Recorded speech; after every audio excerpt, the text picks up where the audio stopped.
إن أعجبك الفيديو لا تنسى الإعجاب والاشتراك في القناة. السلام عليكم ورحمة الله وبركاته، وتحياتي لجميع المتابعين حول العالم. اليوم بصراحة يعني فيش فكرة معينة لهذا الفيديو، فيعني حبيت اصور لكم يعني هيك فيديو بسيط حتى يعني انه ما نقطعش عليكم، زي ما اتفقنا انه كل اسبوع ننزل فيديو. يعني في هذا الفيديو هي مش فكرة معينة، بس حبيت اصور لكم جمال الطيور ويعني انواع الطيور، يعني هيك يعني فيديو رائع ومسلي.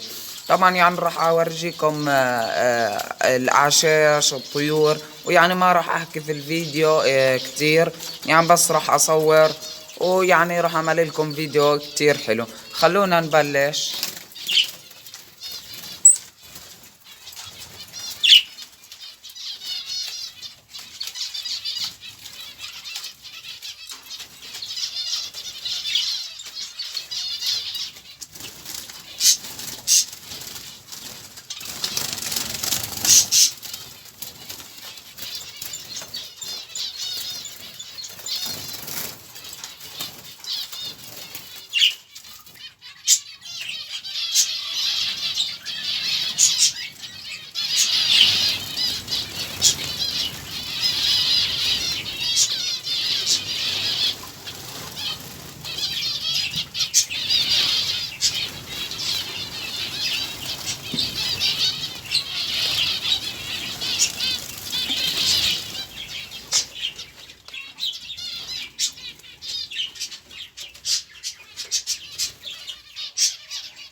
يعني هيك بنكون وصلنا لنهاية هذا الفيديو. يعني بس حبيت اورجيكم يعني هيك الاعشاش والفروخ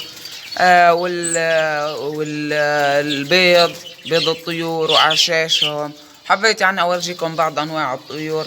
يعني ما عنديش فكرة بصراحة يعني، بس راح أكتب يعني عنوان الفيديو جمال الطيور. ويعني أتمنى إنه تستفيد من هذا الفيديو، ويعني يكون فيديو يعني غير لكم جو، ويكون فيديو عجبكم.